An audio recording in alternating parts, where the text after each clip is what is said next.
All right. So today I have Adam Petway from Japan and Ola from 1080. So happy to have you guys on again. Um, let's start with Adam. Adam, can you like introduce yourself a little bit? Yeah, Adam Petway. I had the pleasure of working with you for 2 years at the University of Louisville, so very proud of you and what you've gone on to accomplish. Currently, I'm the Executive Director of Player Health and Performance for Lavanga Hokkaido in the Premiership, the top league in Japanese basketball. Throughout my career, I've had the privilege to work at every level of basketball, high school all the way up to the NBA and everywhere in between. This will be my second year in FIBA.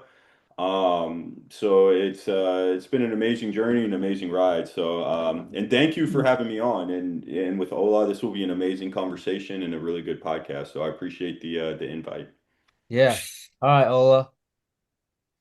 No, thank you for the invite. This is going to be a fun conversation for sure. Ola Eriksrud, physical therapist, started out as that. Then I went into strength and conditioning and exercise science, sports science. So I got my PhD there. Um, Currently, I have a position as an associate professor part time at the Norwegian School of Sports Science and consult with the Norwegian Olympic Paralympic Committee. So all sorts of different sports, all sorts of different challenges, problems from technique, strength and conditioning to rehab. And then one of the founders of 1080 Motion over a decade ago. So Nice. pathologically curious and asking questions like, why not? You know, Okay. that's where I come from. Nice, nice. So, I mean, obviously, like we've done a research 2 years ago, if I remember it correctly. So, talk to me about like how do you guys came up with the research question in the first place? Let's start with Ola. No, I think it's like, call it faith or call it coincidence or call it what have you. But it was I've been like an ongoing development of a multi-directional speed model. And then just prior to this data collection, I was heading to the US and then Adam and I we met in Prague, which led to multiple conversations as to what could we put into this as a test battery. So we started with the game, with the sport, with the context, with the ecological validity, and then based upon what we knew then and what we thought then, we wanted to explore multi-directional speed. And from that, we gained some insight and we did some errors and we're learning and we're moving on. So I think that at least that's how it came to be because the crew with Adam and Damien and Daniel was all already in place, kind of. And then I came in from the sideline and we had some further conversations as to what to include.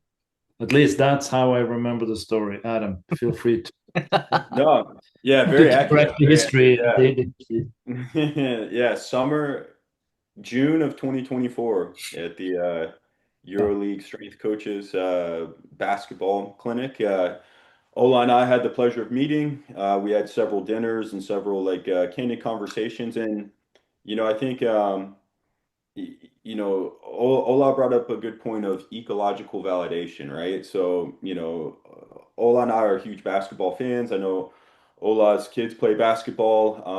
I've always loved and had an affinity for the sport and the game, and I think a lot of the standardized and repeatable tests used up to that point, were not multi-directional in nature from a deceleration standpoint. And again, it didn't mimic, what our eyes saw in the games, right? So I think getting closer and closer to what, they do in that 94 by 50 foot parameter during training and competition, and how can we measure that and how can we scale that? And what's the distribution of, what do good decelerators look like vertically, horizontally, and laterally versus average versus novice. And I think as a pilot study, the one, Eric, that you and I did from a data collection standpoint, I think that's a good start I still think we have more questions and answers at this point, but I think we really tackled and cleared a pretty big hurdle initially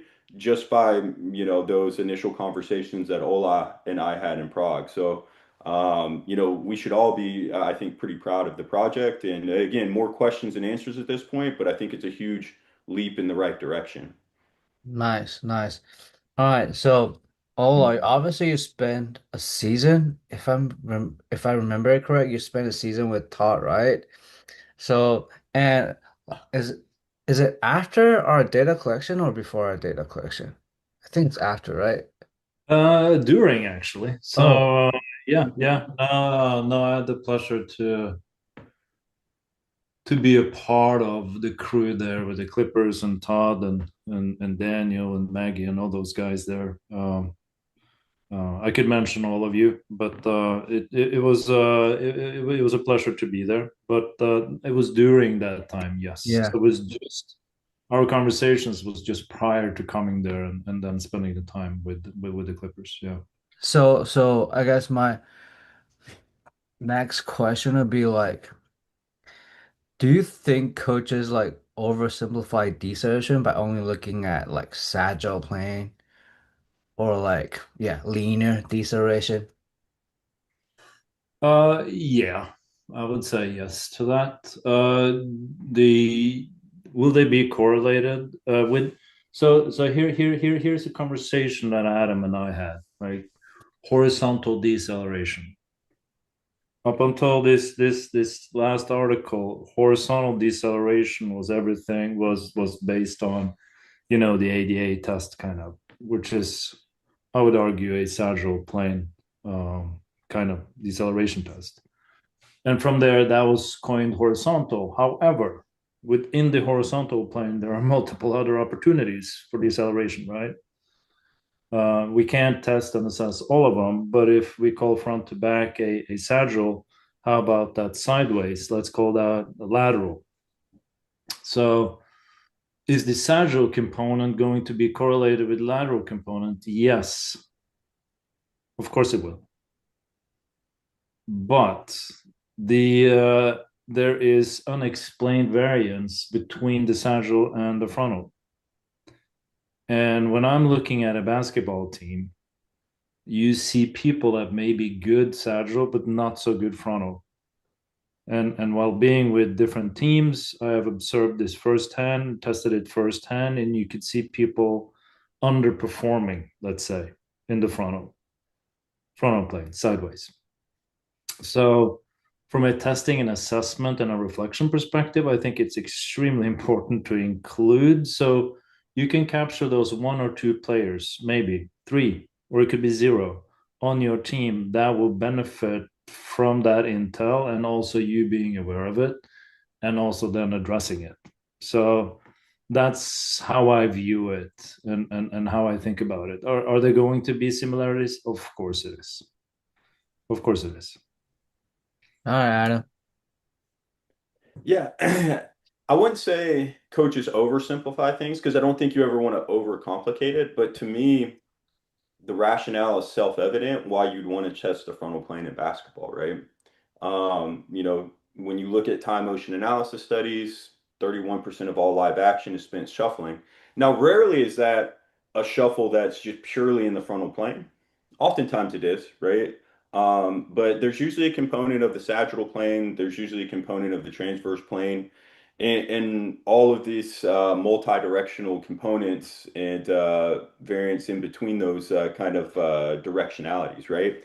But to me, when you really break down the core and just watch basketball and immerse yourself in the culture, it's really plausible why you would want to test the frontal plane and lateral shuffling within the context of the sport. Because as Ola mentioned, you know, is there a crossover in, horizontal deceleration and lateral deceleration? Absolutely. But just because you're good in one plane doesn't necessarily mean you're good in every plane, right? And I think that kind of layer or breadth to your assessment can add a breadth or layer to your intervention and your training strategies if you are an extremely good accelerator and decelerator in the sagittal plane, but not the frontal plane, and vice versa, right? So I think it just kind of adds a layer and a breadth to your assessment that you need and is required when you look at the physical demands and the physical profiles of the sporting activity of basketball. Nice, nice. Sure. So, And yeah. and, and, and I'm also like, let's take tennis versus basketball. Tennis, there's a lot of baseline action. There's a lot of movement on that baseline, back and forth, and back and forth, and back and forth. So the question then would be, if I do like a sagittal decel assessment of tennis players, would I get some sense of how they're doing laterally on that baseline? Possibly. But also, well, you will get some of it. But also, I would certainly would like to see how they're moving laterally. Um for instance, because it's evident. Yeah. I would say the a basketball is even more multi-directional in a sense that you're dealing with a bigger court and it's a different game altogether. But you know, the tennis association is something that I was thinking about too. Is the the frequency of frontal plane actions on the baseline. Hmm. Nice. So, want to go back to the data collection or like study we did with all the like those 10 schools. And do you think like let's say basketball player, do you think they actually decelerate different from like linear versus like lateral versus like when they do like 505 like rotational 180 degree turn? Do you think like they really decelerate differently from plane to plane? Or like there's like or yeah, they have the same strategy but like they just move in a different plane. No, that's a good question. I think the physical principles are the same, right? When you want to create propulsive or braking forces, how you rise and gradually rise and apply force to accelerate, right? So a gradual rise in the center of mass during acceleration is true and universal, whether you're locomoting anterior, right, or lateral right or left, right? If you want to decelerate, right, there's a gradual lowering of the center of mass, right? And that's true, whether that's a posterior deceleration or medial or lateral right to left, right? So I think these physical principles are universal. You know what was interesting and what we observed firsthand and what Ola and I, after parsing the data, observed as well is that there was positional strategies based on, anthropometric measures, body mass, limb length. All of these factors really were at play. When you look at length and frequency, ground contact times, how you kind of grind your penultimate step, the, amount of flight to contact time you use when you want to accelerate or decelerate. So there were positional strategies based on taller and shorter athletes in basketball because, the distribution and the variance in basketball, opposed to like American football where it's more body mass, right? The variance within the sport of basketball is usually going to be height, right? So you're typically going to be short or stocky, or you're going to be long and lean, right? And again, there's degrees of variance within that, but as a general statement, those are two of the typical body types just based on position. Now, based on that body type, again, would dictate your strategy within deceleration, either horizontally or laterally. And then what we also saw is there is this kind of paradox of, particularly in the 5 and 10 meter ADA, is the max XL and peak speed you can achieve, right? Obviously, the faster you can run, the longer deceleration zone you're going to need, right? So when we looked at, the 505 consistently, and this was very interesting that the max decel was actually greater in the 505 with a shorter entrance distance and typically a lower entrance velocity when compared to the 10-meter ADA, right? So all of these things, again, I think there's more questions and answers at this point, but Absolutely. There's different strategies based on body type, but when we saw, you know, your higher hip access, larger body mass, taller athletes, we're typically going to take really long, slower steps.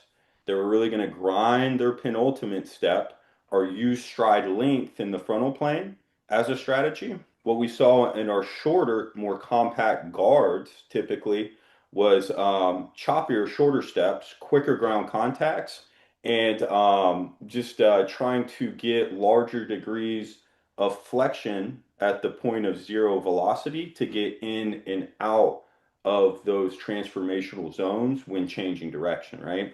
So that was pretty universal when you kind of parse bigs versus guards or tall versus short athletes. What we did see, and I can't for the life of me figure this out after the film review, is different strategies based on changing directions off of different limbs within the same athlete, right? So, for example, in the 505, right, 180 degree turn, true change of direction. We saw athletes upon film review that on the right side might crossover step to get in that point of zero velocity to change directions on the right, but then on the left side, they would kind of hop and stutter step, right? Well, why is that? Is it a previous injury? Is it a motor control issue? Is it, what they do tactically within the game? Maybe they're right-handed and typically on ball screens, they're coming downhill on the right, so they don't want to cross over. But the left, they're always crossing left to right, so they're kind of used to that ingrained pattern. I don't know. But again, it's just an interesting observation when we talk about strategies and different strategies within the same athlete turning off of different limbs. Nice. No, Well, yeah, no, that was awesome. Well, then I can look at joint movements and dissect it from that vantage point. And because the thing is that, say, if you go sagittal versus frontal, there is an argument that whether I'm going forward or sideways, the sagittal plane mechanics of the ankle, knee, and hip is going to be the same. And some of the physiologists that I work with here in Norway, they would say, well, it doesn't really matter because then you have this stress, and we isolate a certain structure, and we have a physiological demand on that, and then everything will take care of itself. I beg to differ on that one. Yes, the lowering and the elevation in terms of sagittal plane mechanics is key. Dorsiflexion is king, and certainly if you're doing lateral, there is a big time demand for good dorsiflexion. So that would be like a difference from it. So that would be kind of like a mobility thing, and also going lateral, how you're actually able to use hip AB and AD duction during that movement is another component, which is very different in the frontal plane. And we've seen the trailing limb having a big consequence. So we've actually seen this in soccer players too, with groin injuries on the trailing limb if I'm turning off the right, and the deceleration demand on the groin on the left side coming into the penultimate and the ultimate step. Then you have the postural control. How am I able, like, my mass is flying to the sideways versus forward backwards. My base of support from my foot is very different. Sagittal, very stable, like big, massive. I can have my center of pressure and center of mass, having a long range of, a freedom to operate. Whereas I'm going sideways, it's a little bit different. So that is a constraint that I have to deal with. And then also, if I have a rotational component, then I'm opening or closing the hip as I'm doing this movement. The hip internal external rotation is pivotal. And I've seen time and time again, for instance, the lack of hip external rotation as I'm coming out of the turn, taking multiple steps rather than one step. And if I take multiple steps, it will take more time, which in turn makes me slower. So, looking beyond the strength and power and all those things, and also, bridging in that movement strategy and the mobility and the posture control into the mix. So this was a little bit of a different spice to the flavor of what Adam said, but I think all of this ties together. very, very, very nicely. And I would like to echo what Adam say. It's more questions than answers, as always. Nice. This is perfect. This is perfect. So I guess just to follow up, because both of you guys mentioned like transverse plane movement, like 180-degree turn, and then like hip internal external rotation. So how important is implementing like transverse plane movement into like or transverse plane deceleration or like some sort of rotational movement into like training? Let's start with you, Adam. Well, no, I think it's paramount. I think again, the what the relative motion at the pelvis is doing, right? And Ola mentioned in the frontal plane that hip external rotation moment as like you're coming out of that point of zero velocity is just that coupled with hip abduction is just key, right? We saw athletes that again would have to gather and take an extra step when changing directions laterally if they couldn't access the proper hip abduction with external rotation qualities. I do think though, from an intervention standpoint, coaches and practitioners may go a little overboard with the rotation because you got to think it's built in like the human body operates in three-dimensional time and space, so even if you're doing a linear deceleration there's going to be transverse plane moments at the pelvis, at the trunk, at the foot, at the knee, right? So again, I think having landmarks and having key phases to these tasks and what you want to hit, and initially overcoming inertia, acceleration, V max, tau one, deceleration zone, re-acceleration. I think having landmarks as a coach and identifiable markers in, continuous measurement, right?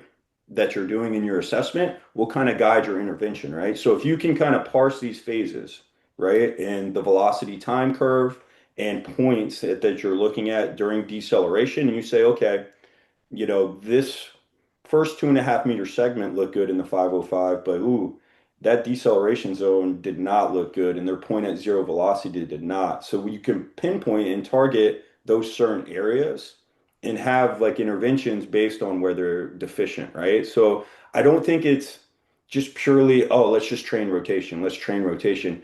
Is there a huge rotational component as it relates to deceleration or just human locomotion? 100%. Like you can't deny that. But I think just to single out rotation, um, as the limiting factor always is also a little bit nearsighted in nature, right? So is it a huge component? Yes. Is it a trainable menu item based on like the interventions you can provide? Yes. But is it like the only thing? No. I think you as a coach need to have these landmarks and these phase identifications when we're talking about deceleration, and that will be kind of your roadmap to see, okay, this looks good. Ooh, but this doesn't look so good. Why is that? And then that can like, provide you with, a palatable intervention that makes sense from an assessment standpoint. Nice. No, I think from a historic perspective here, like I remember like 20, 25 years ago, where I think it's much better today. Back then, you had, the leading experts saying, well, the knee, we just have to watch the knee. And if the knee goes a little bit medial, that's dangerous. And the knee does go medial. It does rotate. It's perfectly normal. And we need to expose it to it. And also, if we're thinking like in terms of that ACL injury and the torsions and the rotations and what have you, like have we taken care of the friends, meaning the foot and the ankle and the hip? Are they playing a symphony together with the knee or not? So making sure that we're not having like any restrictions and things there. Hashing out and doing a lot of transfers for the sake of doing transfers. Totally agree with you, Adam. Doesn't make any sense. Exposing to and being able and capable of dealing with, because you have the movement, let's call it mobility. They have the ability to control that. Let's call that dynamic postural control. And then you have the force speed power continuum. Am I able to accept in the transverse and the frontal and the sagittal? Great, decel. And then progressively greater demands there. And then you're going to overcoming inertia, like Adam was saying, the ACL. Can I get out of it? So uh, I think we've come a long way in terms of getting better at this. And I think transverse plane is always going to be there. So, but I'm just gonna again echo Adam there and say like it's not gonna be the holy grail, for sure. Mm.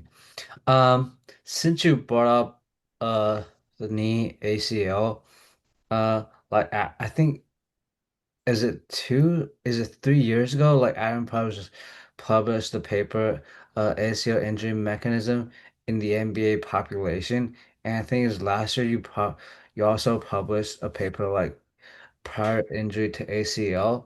So can you kind of share a little bit like thoughts on ACL versus and the relationship between ACL and deceleration?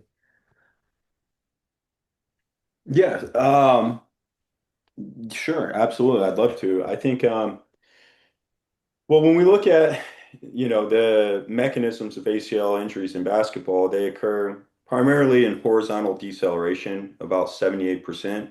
If you get contacted in the air and, abduct your swing leg, the impact forces are going to be primarily vertical in that, but the majority of, non-direct contact ACL injuries within the NBA occur in horizontal deceleration, right? Typically in possession with the ball, when you're attacking the basket, um, single leg cast in front of the center of mass, or you land on 2 feet. I think the main thing, and Ola mentioned this, is what's going on above and below at the knee joint, and are those joint segments, right, in the rotational forces and torque upon ground contact moving in the proper speeds and the proper directions, right?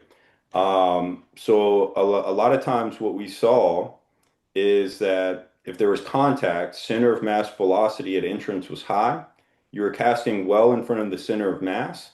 And then the trunk, right? So the trunk played a huge role in a lot of these injuries and non-direct contact injuries in the ACL, in the NBA, right?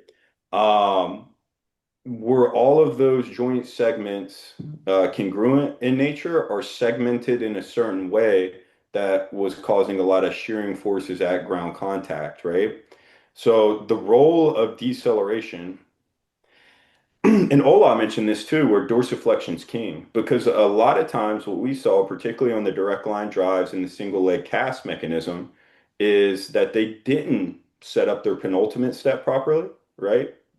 Prior to the step that encountered injury, right? So they typically kind of toe pegged and over planar flexed, right? Not creating enough braking horizontal force and over lowered the center of mass during that penultimate step, which caused them to cast an overstride in the ensuing step, right? And then again, that's when the ACL went.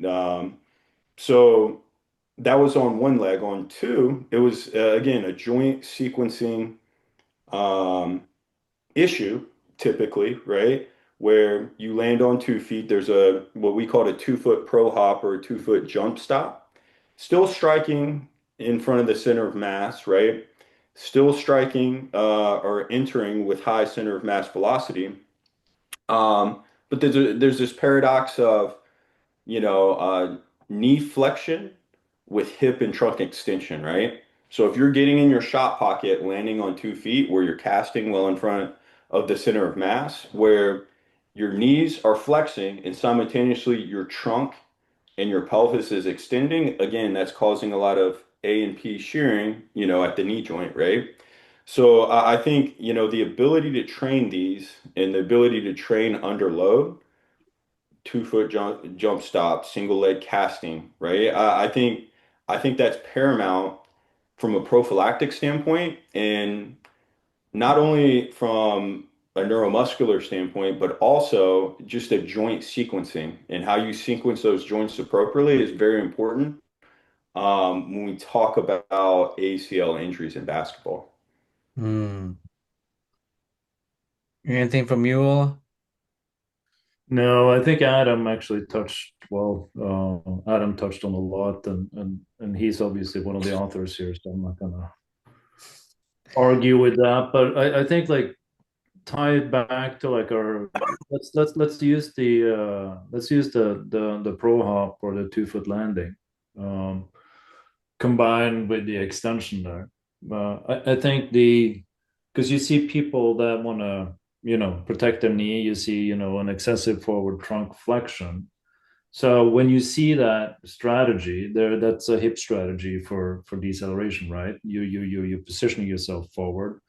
Obviously, if I'm leaning more and more back, that's going to increase the external moment arm on my knee, and thereby it's going to increase the demand on my knee. So just being conscious of these things and like how people use the trunk and the consequences this has on the loading and how people select how they would like their tissues or joints to be loaded. That awareness, uh, call it the coach's eye, when you're doing different types of exercises, I think is very, very important. And then being able to expose certain athletes, if you see a consistent strategy, you may scratch your head and then start to ask the question, why are they doing that? And then you see some other tests and you're testing the knees, and it's like, why is this? And then piecing this together and coming up with some just solid training strategy. Some people might call it injury prevention. I just call it preparation and good solid physical training. So just use your so as an example of what Adam just talked about and the pro hop. Okay. Um, all right. I think me and Adam had this conversation about like the penultimate step and pre-penultimate step. For like testing standpoint, they're gonna do that. But like in the real world basketball scenario, like they're not gonna do that in basketball. Like when they play basketball, they're not gonna lateral shuffle like 5 meters. They're not gonna have like they're not gonna have a penultimate or pre-penultimate in a basketball game. So like, do you think there's still value of training that or teaching that for like a basketball player? Yeah, well, and especially like when we talk about ACL, like most of the ACL like happen is it's not the penultimate, like it's the pivots. It's a anyway, it's the last step, right? So like does training penultimate or pre-penultimate really matters? Like what are your thoughts, Ola? Yeah, no, like if you're doing let's go back on your initial there, like the lateral shuffle and 5 meters, and that's been one of the reflections that Adam and myself and together with many other great coaches have said, that's too long. It just doesn't happen like that, which is absolutely right. Which is also why we are changing that up when we're doing some new testing again, or continuing this process. So you know having do you have like 3 4 5 steps to like slow yourself down? I'm exaggerating here. No, absolutely not. So it's a matter of get yourself low and being able to deal with deceleration and use both feet because it's the final, like you're saying. And are you then using both feet, or are you excessively distributing on the outside versus the inside? Are you using the inside foot as well, or the penultimate, if you will? That's one conversation, but the other conversation here too is like if I'm an offensive player and I'm doing that, the defensive player is not going to bite on my move. I'm trying to trick him, to pretend I'm doing something that I'm not going to do. So is that kind of posture or shape going to trick you, Eric, into thinking I'm going right but I'm going to go left? So we have to like put that into the context, at least from an offensive side. If something that we're coaching and saying like you need to do it like this, I'm going to be less effective on the court. That would the player is not going to do that. So then it's a matter of how do we then protect them or set that training up. So I agree. It's one or two, and how can they handle that multi-directional? What about you, Adam? I Thoughts? think that Adam. Yeah, no, I certainly agree with Ola. Well, going back to the 5 meter shuffle laterally, you never do that in a game, right? Like, but we've gone back and forth, and we are going to kind of change the testing battery for the frontal plane, and we've come up with what we feel are pretty good solutions for that. Um, but what I will say is you can take a lot of the physical principles and a lot of the things that we saw from our testing battery and absolutely train it, right? So you mentioned the penultimate step and the pre-penultimate. You might not have a 10-meter lead in a runway without having to react to an opponent, change direction. Maybe there's a live ball turnover. But you absolutely have to, heel strike, right? Have some sort of conversion of horizontal to vertical force to jump off of one leg, change direction. So these ideas of the pre-penultimate and penultimate step, I think if you're not training that in basketball, you're probably not exposing them to certain braking forces horizontally and conversion that they're going to experience in the game. Now, it's never look as clean as it does within your testing battery or within your training. But I absolutely think these are trainable menu items that the athletes do need to be exposed to. Um, One thing that I think maybe not a lot of coaches miss, but something that absolutely needs to be trained in the frontal plane is the access of the medial column of the foot upon changing directions laterally, right? So a lot of times what we saw in our poor performers in the lateral shuffle, pelvis was rotating, feet were too tight upon the shuffle, but at this point of zero velocity, they would excessively supinate, right? They couldn't get in a good medial trunk lane, so they would laterally flex the trunk towards the side of the lead leg, and it would take them a long time to get in and out of those positions when changing direction laterally, right? So, again, while you might not shuffle 5 meters in a game, I do think increasing entrance velocity on a shuffle and teaching them these proper positions of the foot, the knee, the hip, the trunk that you need to be in to successfully fight over a ball screen, to successfully prevent dribble penetration, to successfully go into a dribble handoff or whatever you're doing in the frontal and sometimes transverse plane. I think those are principles physically that occur in the game, and B, they can be trained in a controlled environment that you need to expose the athletes to so when they get there they've been there in the past and know how to properly execute these maneuvers. Yeah, no, let me echo that a little bit.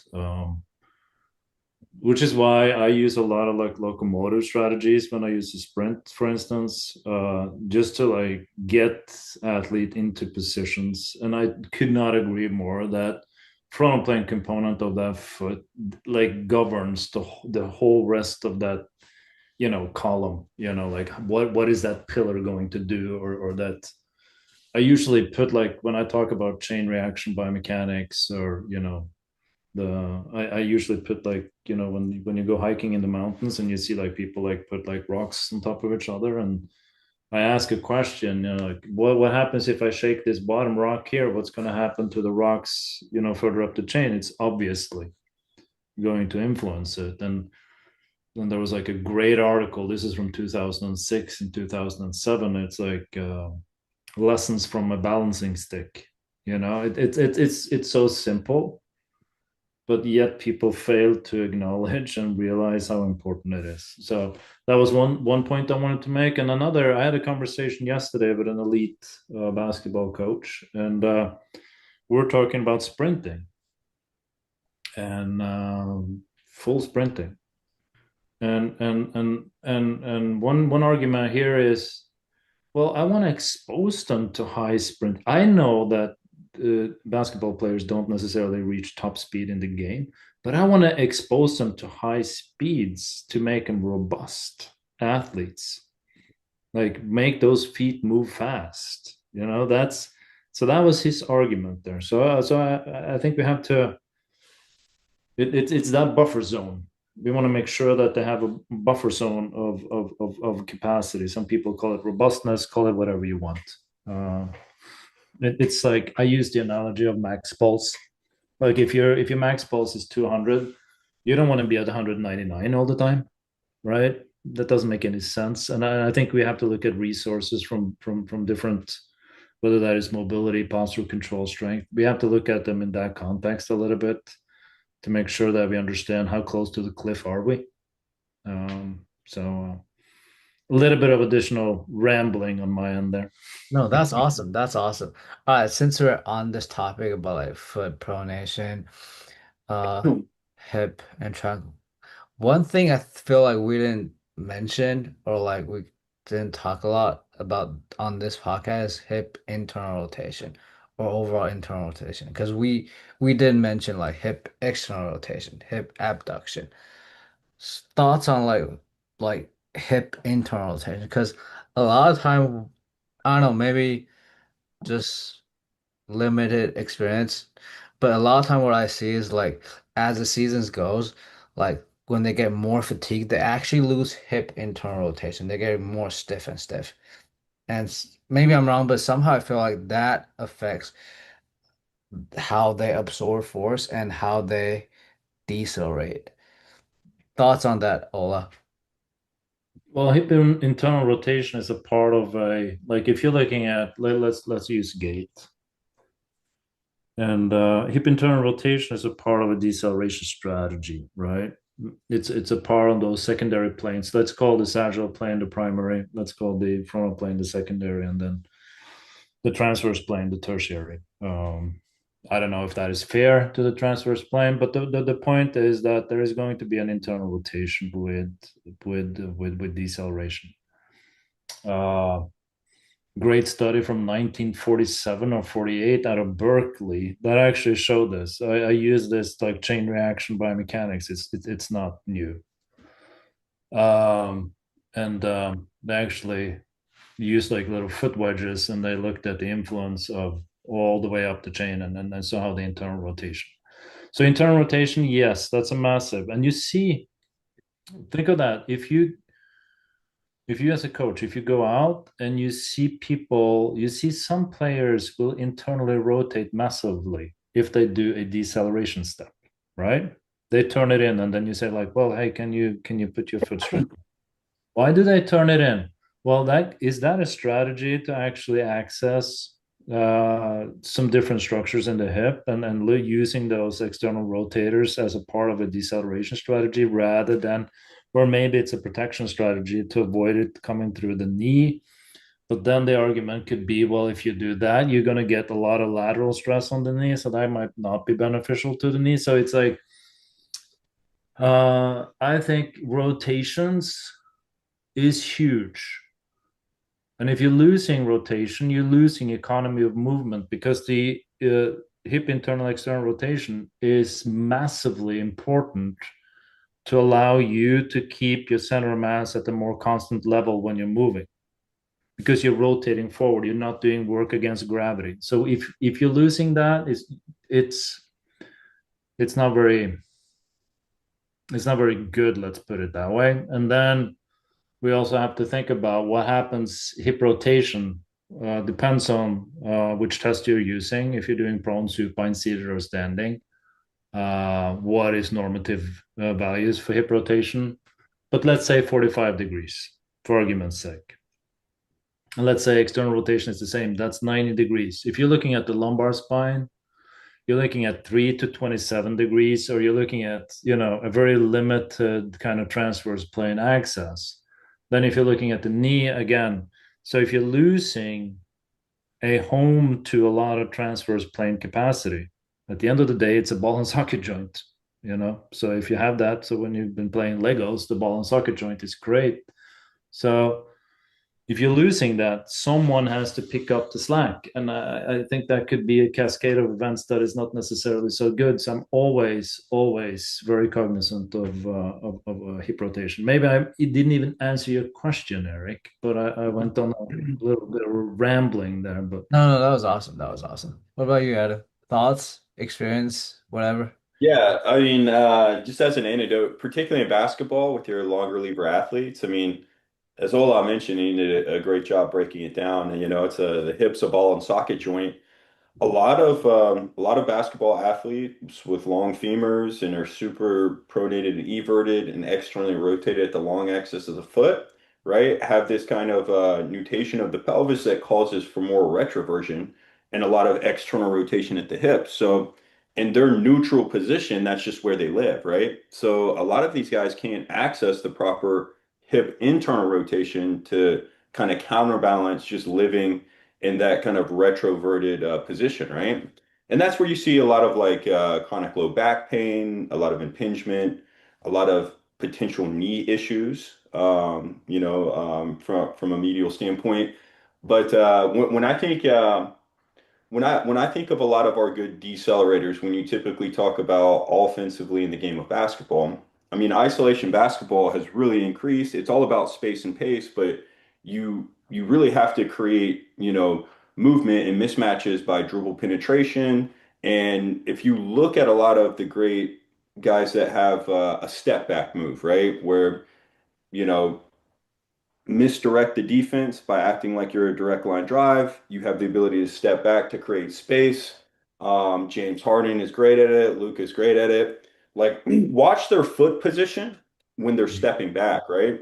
It's massively or internally rotated and having a lot of like, rotational moments at the hip, right?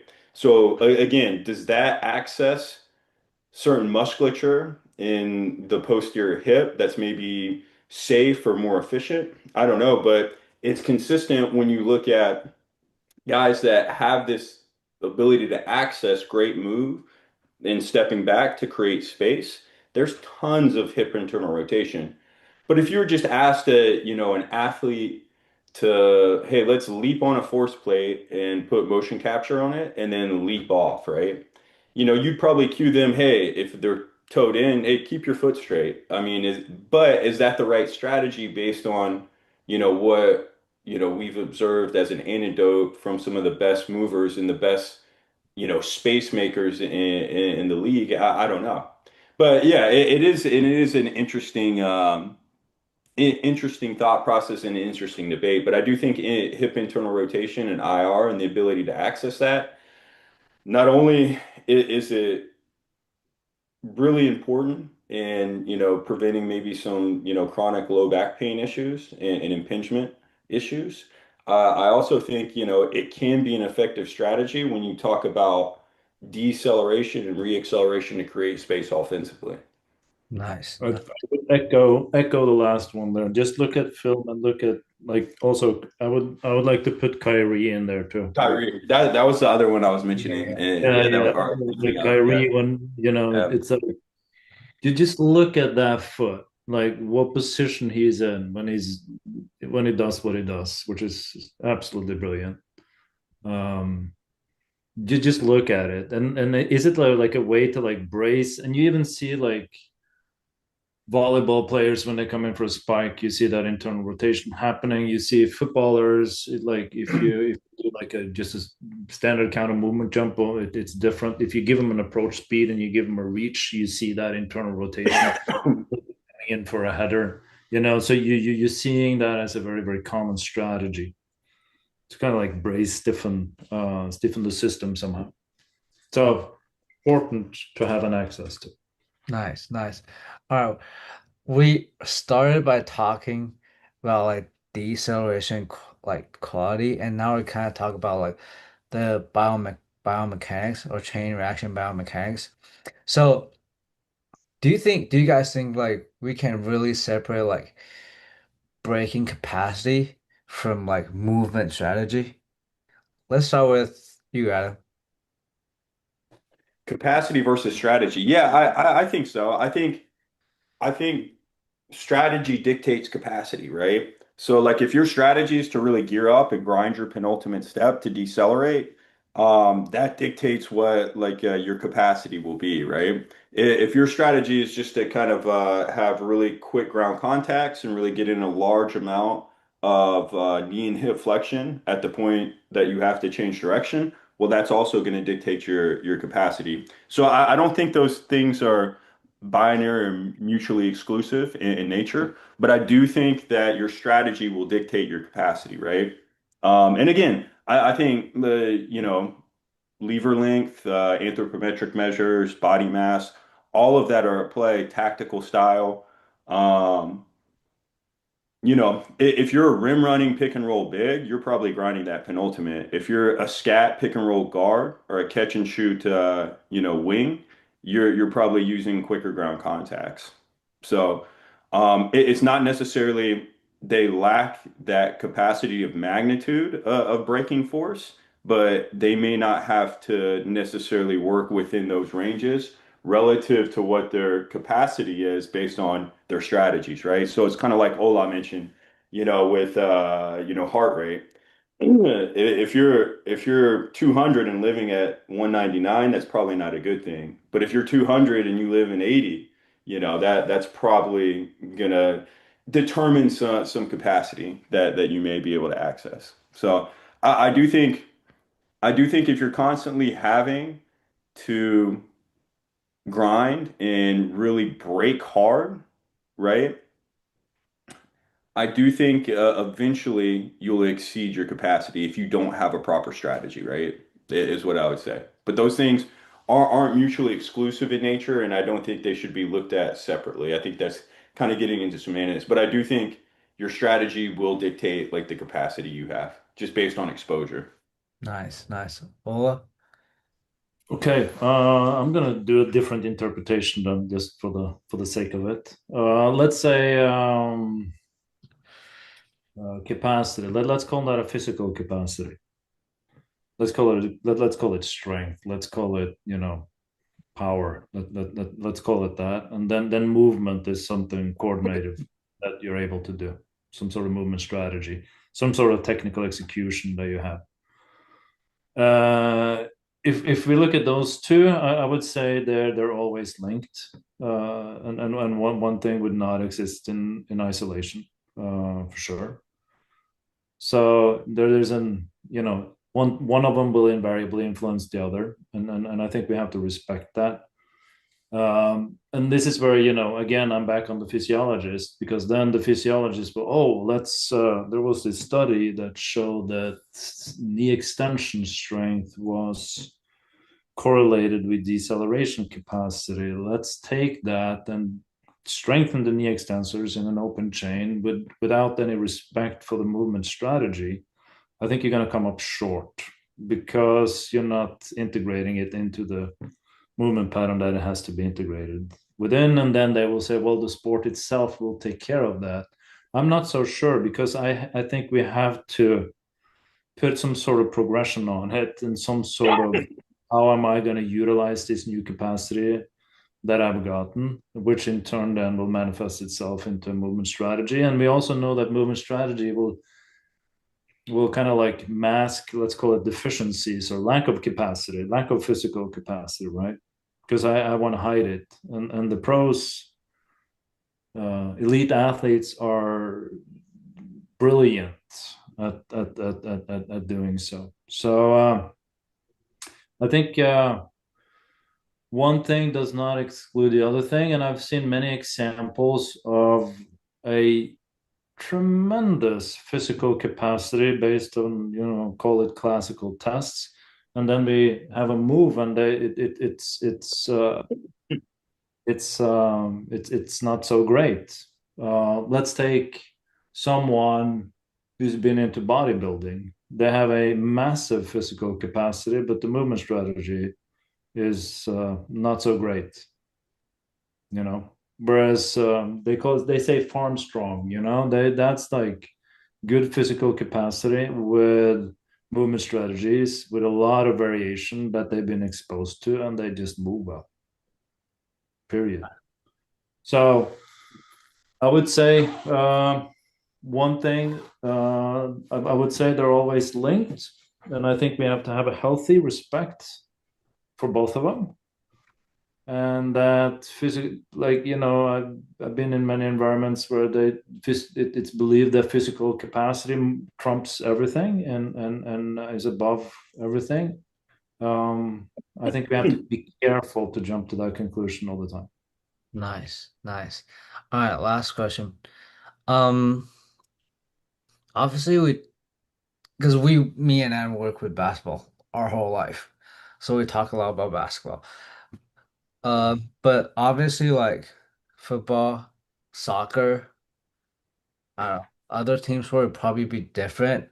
So, do you think like the same testing protocol we did will work well with other sports like football, soccer? Let's No. start with yeah, start with you, Ola. Uh, I think I would, which is why we were breaking things down and we're putting into some sort of modeling to reflect on like what is it that we're after? What is it that what are we getting from our GPS data? Like what are we getting from the Kinexon data? You know? What kind of directionality, what kind of approach speeds are we observing? Like Marta Bukait and we did one on it's kind of like an example of it, but we did one in soccer where we said like, okay, if we're going to select a COD test, let's use GPS data to give it some level of ecological validity. Let's use GPS data to see what kind of approach speeds are we seeing in pressing actions in football that they are decelerating from to a greater or lesser degree, and also what kind of angular cuts are associated with this. And then we saw obviously attackers had pretty high approach speeds because the field is bigger than basketball. Okay, so if we have greater approach speeds, then let's do a 10:05 or 15:05 and then look at different approach speeds and like which ones mimic what the players are actually exposed to get a representation. So in football or soccer, a greater approach speed would probably make more sense, at least from certain defensive actions. In closer defensive actions, like other assessments and shorter approaches will make sense. But I would probably not do a 15:05 in a basketball population or 10:05 in a basketball population. But like a 10:05 may be actually very appropriate in a football. So it's all about the sport and the ecological validity. And one criteria here was just approach speed. What are the demands? So it's like what you learn, your first year in a sports science or an exercise science program, it's like, okay, here's your demand, the demand of the sport, the game, and what is the athlete able or capable of. And I think our understanding of the game has improved exponentially, but how we address how that is to be filled, I think there is room for improvement, which is what one of the project that we did in basketball was aimed to target, actually. So, all right, that was my 5 cents. Hi, Adam. I agree with Ola on the fact, like, I don't think the tests we use could universally be replicated in different sports. Again, looking at, each ecological validity of, let's say, American football, for example. So not as much shuffling, so I'm probably not going to do a lateral shuffle test. And then I also have different positions. Again, we mentioned the distribution and the bell curve is usually based on body mass and not height. So I might take my interior lineman And I might give them a 5 meter lead in, but I might do it at different loading parameters because they're having to come off the line and have high amounts of collisional force to an opposing mass, right? So that's what they do relative to the demands of their sports. With my hybrids, like linebackers and tight ends, I might keep load moderate, but increase the entrance distance and by proxy increase the entrance velocity. And then my skill positions, I mean, you're running all day. If like, you're a wide receiver, again, I'm not an expert in the tactical demands of American football, but I would say, I mean, you're having to get a 20-25 yard lead in, stop on a dime, break off a route. So these things is, breaking at high velocity with a large entrance distance, as Ola mentioned, as far as attackers in football. I think that's very prevalent in the sport of American football and the skill positions, right? So I would definitely, I think, again, the principles are the same as like you're just evaluating the physical demands of the game, but the application is going to be different just based on, what the athletes are doing in their sport, right? Nice, nice. All right. Yeah, Yeah. and I think that's where, you know, having a multi-directional speed model where you can reflect on the demands and how the game is actually played and think about how you want to represent that and how you want to put it in a controlled environment. And then the counter argument to that, like, why on earth would I do that if I have my GPS data? But if I want to put it in a controlled context to decipher why are they not moving laterally as much, and why is it always that they're going left and not so much to the right? Are they favoring something? Are they hiding something? Let's expose it. Let's see. Are there things that we can help here? Are there things that we could facilitate? So, like, giving rather than revert to generic tests that we've had for decades, think about what is it that you're after and what is it that you want. You know, what is the game being played out right in front of you? Be a student of the game. Talk to like all the coaches. They will tell you so much if you just listen. It's so much to be learned from coaches, like how they move and like what they value, and then creating that crosstalk between how you assess and how you train. That's going to create a lot of buy-in, if you ask me. Nice, nice. All right. Um, Last thing before I let you guys go. Obviously, like a couple weeks ago, Ola, you're at NBSCA, and with the new 1080 belt squat, which Tarai loved, Tarai loved it. And I was talking to a few NFL guys yesterday, and they absolutely loved it. So, uh, tell me about like where can they, if people are interested in those stuff, like where can they find it? Yeah, no, I'll introduce that with a little story how it came to be. Well, it's been in the works for quite some time, but basically what it is, we've taken our engines and we've put it into a belt squat. Why did we do that? Well, some people don't like to have that axial loading through a bar. So let's give them a belt. An axial loading through a bar that we have with the quantum, with the Smith, then the path is set, and then some people don't like that. I would say the Smith has advantages and the Smith has disadvantages. It's just a matter of understanding what it is and what it isn't. So basically, this was a project that we did in 1 year to get ready and actually test at the NHL Combine, Yeah, yeah. and that worked out pretty awesome, if you ask me. And I must admit, I was after testing the whole group on that Friday. My brain was toast, but I think it worked out really well, and it has a very very high load capacity. So from a strength training, lower body, big capacity, but also from a rehab perspective, I think it's actually really really good as well. So if you want to find out more, You can go on 1080motion.com and it will be right there, and there's more intel there, and you can contact us there. Nice. So a little plug there. All right, Adam, future project? Future projects. I got about eight right now. Which one do you want to hear about? Whatever, man. Whatever.